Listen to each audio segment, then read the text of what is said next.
Eu vou apresentar o Rafael. Okay? O Rafael vai apresentar o seu projeto de pós-graduação intitulado Prospecção Subaquática em Ambiente Marítimo de Baixa Visibilidade, o caso terminal industrial Imetama, em Aracruz, Espírito Santo, Brasil. O Rafael é bacharel e licenciado em História, mestre em Sociologia Política, mestre e doutor em Arqueologia, pelo Estado, eu penso que aqui é pelo Estado do Rio de Janeiro, no Brasil. Atuou como técnico do IPAM, penso que é assim que se diz, e trabalha com arqueologia preventiva. O seu projeto pelo IPT versa sobre os desafios das pesquisas arqueológicas subaquáticas em ambientes de baixa visibilidade, utilizando um estudo de caso, o seu estudo de caso. Eu espero. Rafael, estás-me a ouvir? É ainda importante dizer que o Rafael foi o nosso aluno de há 3 edições atrás, onde ficou este trabalho por fazer e pronto, digamos que ele só tem esta unidade que desenvolveu naquela altura, mas que depois, como foi um caso prático, concreto, está a apresentar agora. E quem é que é a orientadora? O orientador aqui. Pronto. Muito obrigado, Alexandre. Bom dia, vocês me ouvem? Afirmativo. Tudo bom? Bom dia a todos e todas. Vou compartilhar minha tela.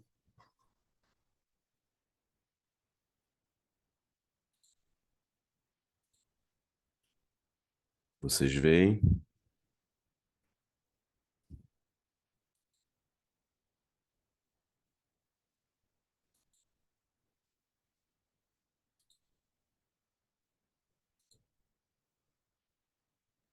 Vocês veem a minha apresentação? Sim, estamos a ver. Então, meu projeto, minha apresentação tem a ver com o meu projeto desenvolvido nessa última fase do curso, né, de pós-graduação em Arqueologia Subaquática, pelo IPT, e ele versa sobre um caso específico, né, aqui no Brasil, de uma pesquisa feita no espaço, na área de um terminal industrial chamado Imetame, né, de produção de metais, no município de Aracruz, no sudeste do Brasil, no estado do Espírito Santo. Minha apresentação já foi feita, eu trabalho com arqueologia preventiva há um bom tempo e esse projeto tem a ver também com os trabalhos de arqueologia preventiva que eu executo. Então, esse é um projeto que ele tem a história dele iniciada em 2011, com um diagnóstico não interventivo do patrimônio cultural e arqueológico, feito um levantamento da região. Também tem a ver com uma exigência, esse diagnóstico é uma exigência do setor de meio ambiente nacional, que solicita pesquisas de arqueologia dentro do fator socioeconômico, mas ele é cuidado pelo órgão de licenciamento do Estado do Espírito Santo, que é o IEMA, Instituto Estadual do Meio Ambiente, e entre 2013 e 2014 foi quando foi feito o trabalho de pesquisa subaquática, né, e aí com prospecções. Então, a área pesquisada foi a área do empreendimento, né, que estava sendo planejado para ser construído, caso não houvesse nenhum impedimento, inclusive por parte do patrimônio arqueológico. Era uma área no total, tanto a área terrestre como a marítima, que somavam 530 mil metros quadrados aproximadamente, a área diretamente afetada, como é chamada pelo órgão ambiental, e também alguma parte da área indiretamente afetada, A e D, e que também foi necessidade de pesquisa. O cronograma de execução, o cronograma total do projeto, né, entre 2013 e 2014, né, com levantamentos de contexto, tanto geofísico, natural, histórico, foi final de 2013. Sonografias, batimetrias foram feitas em janeiro de 2014, análise e identificação de anomalias por volta de março, abril seguinte, o planejamento e a montagem de equipe, e maio, assim, a execução da fase de mergulhos. Na contextualização histórica e arqueológica, há conhecimento de que existem ali sítios de grandes acumulações conchíferas, né? E outros elementos da fauna, dessa fauna de interface entre mar e continente. Aqui no Brasil a gente chama essas grandes acumulações de concha de sambaquis, né? Que é uma forma de denominar vinda das línguas tupi-guarani, e que os que tem no estado do Espírito Santo chegam a 7.000 anos antes do presente, porém, os que existem nessa região, né, há um sítio especificamente que chega a 5.200 anos antes do presente. Há sítios cerâmicos também nessa região, sítios de tradição arqueológica tupi-guarani e aratu, e que chegam mais ou menos a uma datação mais antiga, a 1.200 anos antes do presente. E aí, do período histórico ou período colonial em diante, a gente tem os vestígios, né, de grandes ocupações de aldeamentos feitos pelos jesuítas, né, para a colonização dos povos indígenas. Tem uma famosa que é a de Nova Almeida e outra de Santa Cruz. Há também os vestígios da colonização desse território do século XIX, no período imperial, e também da vinda de italianos, alemães e outras populações europeias nesse período, iniciando um novo período de ocupação mais intenso. E esse território ele é marcadamente o único território com terras registradas indígenas do estado do Espírito Santo, das populações tupi-guarani, das populações tupiniquim e guarani. E eles têm todo um processo desde a década de 80 de retomada do espaço e alargamento dos seus territórios. Há 25 sítios arqueológicos no município de Aracruz, registrados até o momento, 9 áreas de ocorrência, de ocorrências mais recentes, né, e de importância histórica, e 4 áreas históricas de grande relevância, que são essas, Nova Almeida e Santa Cruz, e mais 2. Em termos de naufrágio, né, na parte marítima, a gente tem, no estado do Espírito Santo, até hoje, são registrados por um órgão da Marinha e não pelo IPHAN. O Instituto Histórico do Patrimônio Histórico e Artístico Nacional é o que a gente tem aqui como órgão regulador e fiscalizador do patrimônio arqueológico, artístico, histórico, enfim. Mas o único que tem a finalidade, porque a nossa proteção é em nível federal, só que há uma diligência em relação a quem é responsabilidade do patrimônio marítimo, né? Se Marinha ou IPHAN, mas então tem um levantamento da Marinha de 79 naufrágios conhecidos no estado no Brasil, no Brasil não, no Espírito Santo, e que as datas deles são mais ou menos do século, né, do século XIX ao início do século XX. No município de Aracruz, especificamente, são 5, né? São esses que estão sendo mostrados aqui, e são especificamente do final do século XIX e início do século XX. Então, é uma região ali, o litoral do município tem potencial de aparecimento de naufrágios, alguns bem próximos da costa. E aí a gente também tem uma necessidade de um entendimento, não apenas para planejamento futuro de mergulhos, das condições marítimas para fazer os mergulhos, mas também para entender esse ambiente, já que a gente já tinha a ideia, a informação de que era um ambiente bastante adverso, inclusive pela quantidade de empreendimentos que começam a aparecer nessa região no início dos anos 2000 para frente, né? Tem grandes portos nessa região.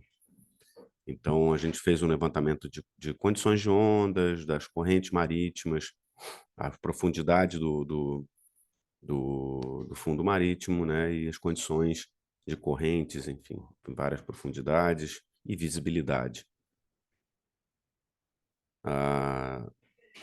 Através de levantamento geofísico, que estava sendo feito pelo próprio porto, né, a gente já tinha uma informação importante da topografia marítima, sabendo as profundidades que a gente ia atingir. Então, essa área desse azul mais próximo da costa, azul escuro, mais próximo da costa, variava de 1 metro a 5 metros de profundidade, e depois de 5 até 15 metros. Então, a gente está numa faixa aí de potencial de passagem de aparelhos ou de possibilidade de mergulho nessa faixa azul mais clara, entre 5 e 14 metros de profundidade. Foram feitas também coletas para análise geológica e também foi importante para a gente entender o fundo marítimo, com a consistência de argilas, areias, e se nessas coletas haveria eventualmente algum fragmento arqueológico. Então foram analisadas todas as coletas, se não me engano foram mais de 40 coletas em pontos específicos, também junto da análise geofísica. Esses pontinhos vermelhos que aparecem no levantamento geofísico são os pontos de coleta, e nada foi encontrado, porém a gente teve um pouco mais de compreensão desse fundo marítimo, dessa região. Então a gente passa na execução a primeira fase de prospecção indireta, né, com a aplicação de sonares. Depois a gente vai à interpretação dos dados adquiridos, né, com aparelhagem, e depois a identificação de anomalias e planejamento dos mergulhos para saber quantos seriam os pontos, quantos dias seriam necessários, qual é o tamanho da equipe levada a campo, e a segunda fase, efetivamente, da prospecção direta. Por conta de uma questão de visibilidade, e a visibilidade nossa era próxima a zero, nós optamos por fazer uma metodologia a técnica de prospecção direta circular, né, com círculos concêntricos. Esse é o equipamento, foram os equipamentos utilizados para a sonografia, ecobatímetro e o side-scan, puxados, né, com o side-scan com o peixe, né, sendo içado na embarcação. E aqui a dificuldade que a gente teria até mesmo da passagem dos aparelhos na faixa mais próxima do litoral. As embarcações, porque é um solo bastante argiloso, então elas tendem a agarrar e colocar em risco a própria embarcação. Mas a gente conseguiu fazer, foram 14 linhas de escaneamento, sentido longitudinal, e 50 metros de intervalo entre elas, são faixas de 50 metros. No processamento dos dados, né, a análise das anomalias vinham com a nossa montagem do quadro dessas faixas, né, a junção deles e a renderização para correção de posicionamento, né, e sobreposições, e nessa análise depois a visualização de toda a filmagem, de todo o material adquirido, e apontando os locais exatos das anomalias, vendo formas e possibilidades dessas formas se corresponderem com formas tanto de embarcações como de elevações específicas. Poderiam ser sambaquis também submersos, mais ou menos o que a gente consegue. Muitas delas não aparentavam exatamente essas primeiras, a parte de cima, que seriam artefatos, porém, na escassez, o solo era um solo muito monótono, né? E vez ou outra apareciam alguns elementos, né? Na maioria das vezes era um fundo liso do fundo marítimo sem muita coisa. Havia indicação, até mesmo pelos levantamentos naturais, de afloramentos, de grande quantidade de afloramentos. Então, na dúvida, a gente preferiu incluí-los na nossa investigação para o mergulho.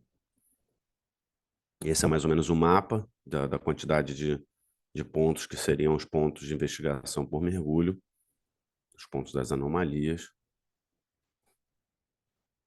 Mais ou menos uma representação gráfica da metodologia, né, da técnica de mergulho e observação direta, né, por círculos concêntricos, com 2 mergulhadores presos à linha guia, o uso dos aparelhos e o uso do tipo de poita, do tipo de âncora que a gente lançaria para formar, e a gente optou por utilizar navegadores, né, e auxiliares que são muito experientes nessa localidade específica, que já tinham prestado serviços há mais de 20 anos para a construção dos outros portos existentes nessa região e o uso da traineira, de embarcações próprias dessa região e que dão muita estabilidade para chegar aos pontos necessários. A gente tinha, nos primeiros dias, a gente encontrou a grande dificuldade por conta da circulação de embarcações de arrasto de fundo marítimo. A possibilidade desse fundo monótono se apresentava também pela grande suspensão de sedimentos provocada por essas embarcações, que faziam retificação de fundo para a própria circulação dos barcos, dos navios que chegam aos portos nas proximidades. Na foto de baixo, ela está um pouco distorcida, porque a foto foi feita à noite. Eu vou falar o que essa foto significa, mas vocês podem ver esses pontos de luz são justamente os portos, né? A proximidade de um dos portos, o Porto Céu, nessa região também, até mesmo por conta, um dos conflitos principais dos grupos indígenas dessa região, há uma produção de celulose, né, de eucalipto e produção de celulose, e essa celulose é exportada através desses portos dessa região. O Porto Céu é um deles, e Metame já não seria, ele é um outro tipo de porto, mas os portos dessa região são basicamente para exportação de celulose. Então, é uma produção muito grande, são portos muito grandes, e eles causaram, de certa forma, turbulência para o processo de pesquisa direta. Então, nos primeiros dias, a gente sentiu a dificuldade de fazer mergulhos com visibilidade zero, era zero mesmo, a quantidade de sedimento é o que mais dificultava. E a gente resolveu, então, vendo a possibilidade de que algumas dessas anomalias fossem afloramentos, como já estava indicado antes, que a gente fizesse à noite, né, um tipo de simulação que seria uma simulação na parte rasa, né, essa parte até 5 metros, com equipamento mais básico de mergulho, para questão tátil mesmo dessas rochas e tentar diferenciar em relação a outros tipos de estruturas que fossem encontradas. A nossa ficha de campo, que depois foi, de certa forma, alterada, já que muitas vezes a gente não conseguia manter uma circulação tranquila, né? Manter a dupla de mergulho alinhada, porque ela não se via, mesmo com proximidade de 2 metros, ela não conseguia, as 2 pessoas que mergulhavam não conseguiam se ver. Isso criou algum desentrosamento. Depois a gente, até o final, foi conseguindo alinhar, a gente refez, às vezes, um ponto, a gente fez mais de uma vez a descida até ele. A gente também, na falta de visibilidade, fez coletas quando eram elementos soltos, né? Eram pequenos objetos, né? Ou a possibilidade de pequenos objetos. A gente fez a coleta e levou à superfície, né? Tanto concreções, apareciam concreções de areia, blocos de argila soltos em meio à areia. Isso tudo foi coletado, fotografado e, enfim, tirado a dúvida, já que nem mesmo a coleta era vista por quem mergulhou, né? Então, era para a gente... Isso é o caso de pequenos objetos ou pequenas dimensões, mas para grandes dimensões, como eram as dimensões que a gente estaria vendo nas anomalias, que chegavam a 1, 2, 3 metros de extensão. O que foi feito para solucionar a falta de visibilidade foi a circulação por essa estrutura, inicialmente, ou possível estrutura, e depois a representação gráfica dela em superfície, já que a representação gráfica também, por material de anotação em profundidade, também não era possível, não se conseguia ver uma prancheta na frente. A gente considera que foi feito, né, com todas as adversidades, a gente conseguiu cumprir bem a primeira e a segunda etapa. O levantamento foi com o máximo de evidências possíveis, né, de embasamento, que não chegou à constatação de nenhuma dessas anomalias como anomalias respectivas a artefatos ou estruturas arqueológicas, né, e a gente também conseguiu, com isso, atender às exigências legais da pesquisa de campo, da pesquisa arqueológica, com produção de relatório, envio ao órgão competente, ao IPHAN, e a análise do IPHAN declarou a competência dessa pesquisa. Na matriz SWOT, eu considero que a gente teve o máximo de rigor, né, no uso da tecnologia disponível, das técnicas e métodos de arqueologia subaquática. A importância na compreensão do ambiente foi uma das nossos fortes. A gente tentou superar somente uma descrição e sim também analisar materiais, analisar quase que na textura das possibilidades de ocorrências. E eu tenho segurança desses resultados, né? Segurança que não é 100%, como nada é 100%, mas que se aproxima de uma segurança de não afetar nenhum patrimônio arqueológico que estivesse nessa região. Depois, até na fase... O porto até hoje não foi construído. Existe um compromisso do porto de, na fase de construção, houver o monitoramento das dragagens, então também é mais uma fase de preocupação que pode ser eliminar, né, danos ao patrimônio arqueológico, né? As oportunidades que esse trabalho apresentou foi de uso, né, dessas técnicas não visuais, né, ou de experimentação tátil, para que a gente conseguisse agregar, né, já que a gente muitas vezes fala da arqueologia subaquática como uma arqueologia extremamente visual, né, e a gente viu também a aplicação de compreensões não visuais, né?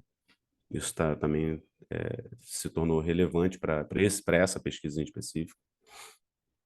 A fraqueza seria que talvez a aplicação desse método fosse mais difícil ou muito diferente para outros ambientes que não tivessem, por exemplo, as rochas lateríticas como grande elemento, que foi o elemento que mais apareceu em coletas de possíveis artefatos e das próprias formas encontradas de possíveis estruturas.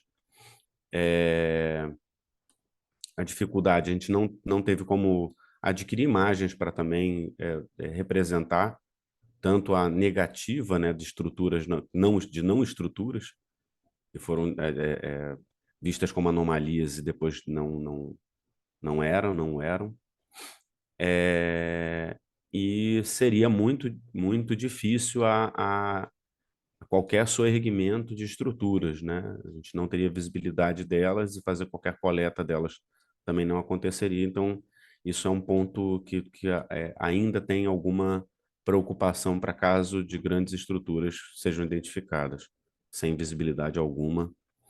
E a ameaça dessa pesquisa foi que, por estar dentro de um projeto para licenciamento ambiental, existia muita pressão do prazo de execução, né, tanto de empreendedores como dos órgãos envolvidos, o órgão ambiental e o órgão de patrimônio, pressão do empreendimento,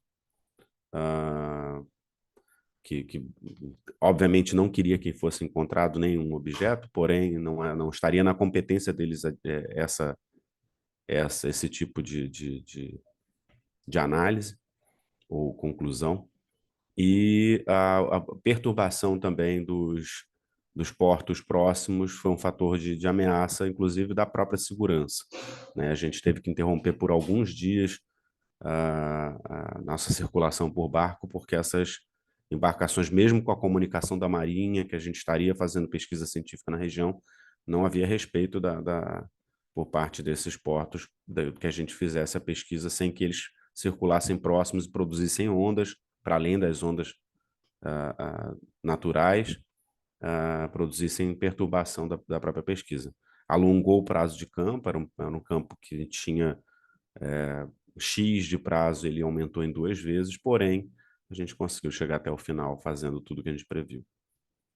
É isso. Finalizado. Rafael, o Mayra,